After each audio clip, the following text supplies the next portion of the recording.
Assalamualaikum warahmatullahi wabarakatuh. Selamat datang kembali di Haryana Official. Mbak semuanya gimana kabarnya di hari? Semoga sehat selalu di perantauan, amin. Semoga mbak semuanya terhindar dari mara bahaya. Semoga dipermudah segala urusan sama nih mbak, amin ya robbal alamin. Kita doakan dari tanah air, semoga sampai semuanya sukses selalu yang perantauan, berhasil, duitnya terkumpul, amin ya robbal alamin. Nah mbak semuanya, kali ini kita bakal membahas dua sekaligus pembahasan. Pertama adalah tentang curhatan, kemudian yang kedua tentang masalah gosip. Tapi sekali lagi iki ono pelajarannya mbak di situ. Jadi silakan disimak hanya di channel ini. Oke, yang pertama pembahasannya adalah jadi iki ada 2 CC mbak di tempat majikan. Ada 2 CC, saya tidak bakal memberitahu iki CC-nya tekan PL atau tekan Indo. Tapi intinya ada 2 CC di situ dan ada anak majikan, ada Dadai dan ada Singsang. Nah, iat ko CC liko bakdo dong lopan. Jadi dong Singsang bakdo. Nah, iat ko CC liko kuai te. Cokan ye hai lopan ko ok. Nah, iat ko CC singat koi bakdo hai ok kawan. Jadi koi bakdo le hai ok. Nah, koi bakdo dong Singsang hai ok. Ken jule koi hai kamyong. Ni ko le hai hak theng kan kawan. Hai hak theng. Nah, saman pasti takon, CC satunya lagi kui tahu nggak kalau antara CC dan Singsang kui bakdo ci kan kawan. Satunya lagi CC kui tahu kalau mereka berdua ki bakdoan. Bahkan di hak deng koi leongko co kamat kai kam koi ci. Mbak Eki pernah mergoki seperti itu. Jadi dia menyarankan bahkan mengancam sama CC satunya lagi. Yugo lehe kamyong hai hak theng wajan kan hai wa dong Dadai. So le yugo le dong Singsang hai kamyong bakdo hai ok lê hòa ba lê chi ngô song thảy song chi lê chuka matya hay koto. So ile yuko koi te leong ko bakdo yat ko hai CC iko chi và ba lê chi kemudian hoi fan oke. Leong ko chung sam ko chung wan hai chút pin. Jadi tidak diperbolehkan CC satunya lagi kui ngelihat aktivitas tersebut mbak. Jadi dia tuh memang sejak awal tahu dia memang nggak melaporkan perkara iki kepada Dadai.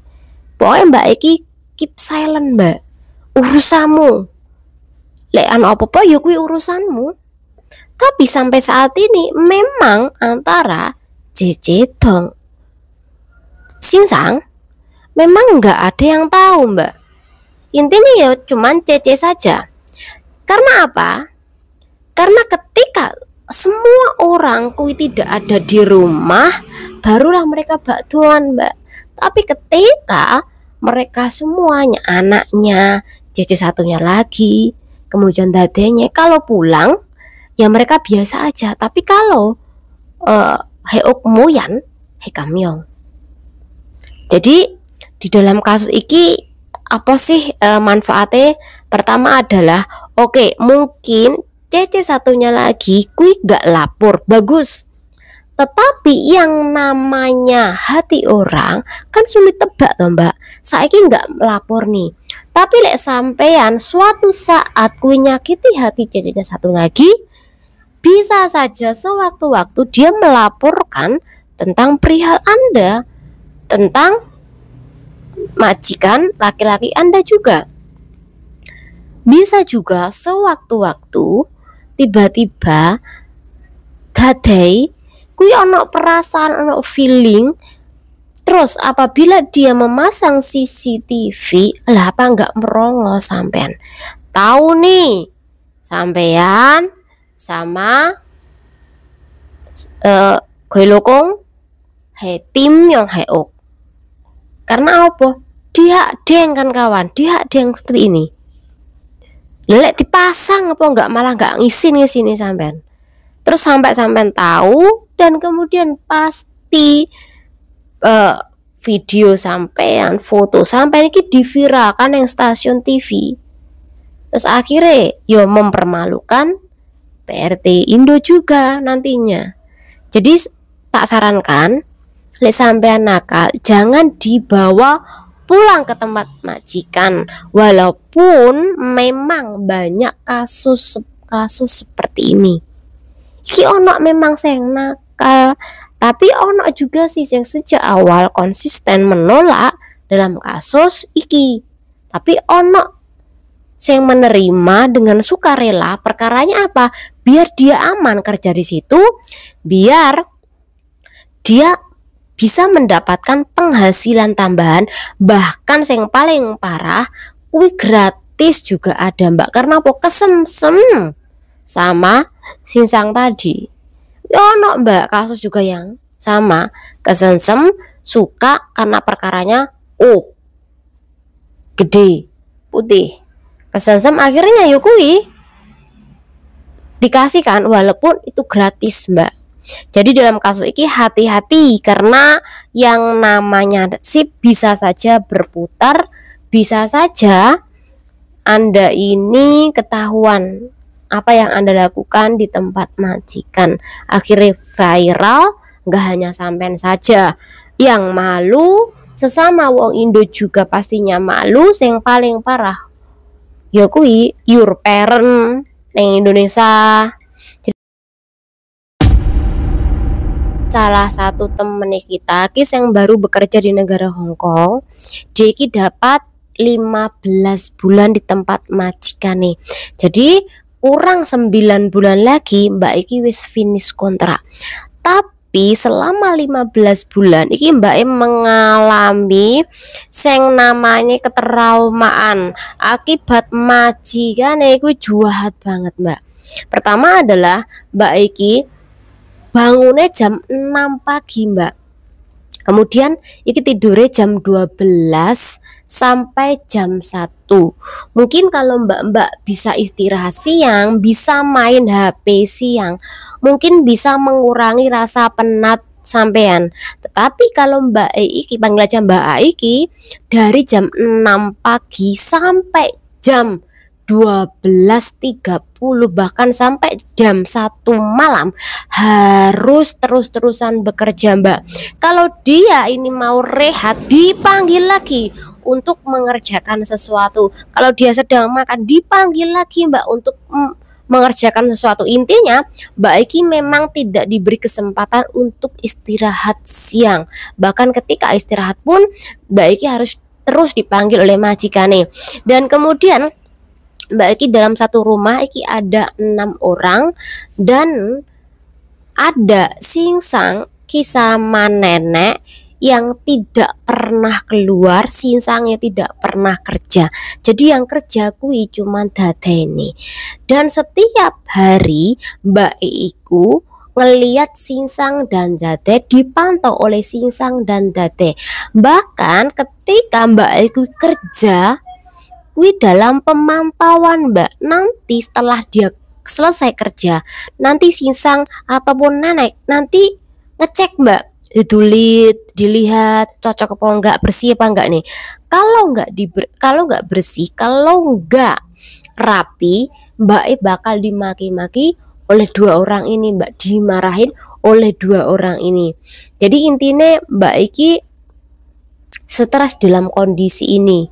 Udah banyak kerjaan, ada CCTV 2 tadi, saya selalu mengikuti mbak kemanapun, saya selalu ngecek kerjaan mbak kemudian ada tidur atau istirahat nggak kurang, kemudian kerjaan non stop, kemudian bos iki nyocot banget mbak, dan nggak hanya nyocotnya doang tapi kata-kata nih kuwi kasar, bahkan mbak iki sering juga dimaki-maki, dikata-katain pukai, dan kata-katain LUNTE.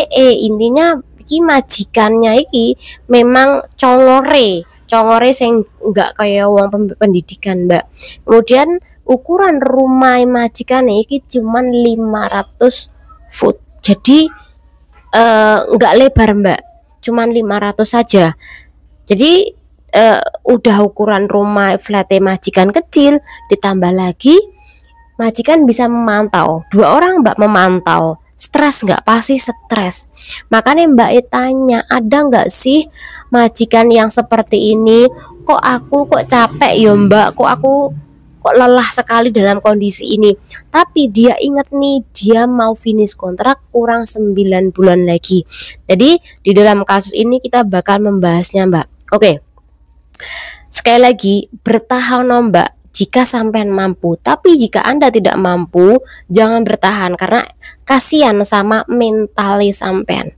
Lek sampean mentale kuwi sampai bener-bener terganggu, kuwi nggak ono obati mbak. Angel mau ngobati kondisi pulih sedia kala. Jadi yang paling penting adalah mental sampean. Kalau mental sampean kuwi kuat, lanjutkan. Tapi kalau nggak kuat, jangan Anda coba-coba untuk lanjut, berhenti saja. Kemudian jika Mbak Ekwi suatu saat nih, tapi jangan sampai mengalami pemutusan kontrak kerja karena Mbak nggak mau renew kontrak, maka Mbak harus melaporkan kondisi kerjaan Anda ke imigrasi. Jadi itu kenapa channel iki selalu ngomong sama mbak-mbak semuanya, kondisi buruk di tempat majikan silahkan sampean tulis. Mbak tadi bilang kan jam 6 kerja sampai jam 1 malam. Jadi jam 1, 2, 3, 4, 5, 6 Mbak hanya tidur 6 jam, 5 jaman saja. Iki bisa dilaporkan mbak kalau sampean ki tidure kurang. Ketika sampean tidure kurang, iki bisa dilaporkan ke imigrasi, ke labor. Jadi itu kenapa saya sarankan tulisan mbak kondisi tidur Anda yang buruk itu, yang kurang itu. Kemudian sampean ki dimaki-maki sama majikan ini itu, sampean tulisan mbak, dimaki kapan, oleh siapa, di mana tempatnya, opo sih makian itu.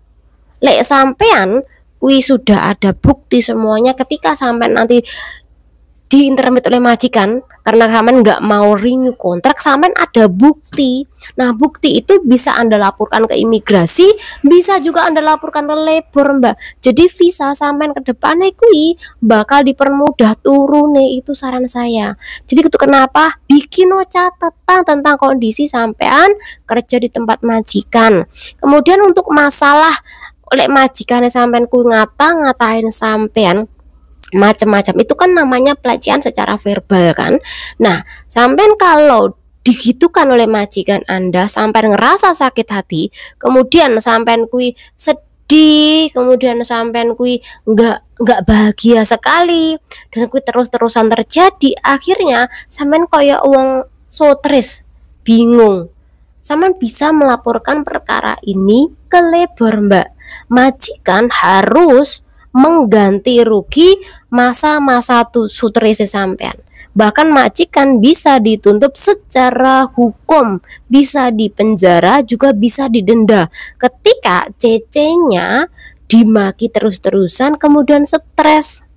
Bahkan ketika masa-masa stres Anda sampai Anda ke dokter, majikan harus membiayai, bahkan membayar, nggak hanya biaya pengobatan, pemulihan, biaya gaji pun Anda harus dibayarkan. Bahkan denda ketika sampean stres, sampean juga harus didapatkan. Jadi sampean tuh stres nih, hari-hari di rumah sakit karena sampean mengalami gejala seperti itu, majikan harus membayar denda mbak kepada Anda. Jadi Hongkong itu enaknya aturannya jelas. Sampean makane apa-apa tuh tulisan Mbak, jangan nggak usah nulis, biarin aja, jangan. Karena dengan Anda menulis itu sebagai bukti bahwa Anda benar-benar mengalami hal tersebut di tempat majikan. Itu aja ya kawan-kawan, semoga bermanfaat. Jangan diri. Wassalamualaikum warahmatullahi wabarakatuh. Bye bye.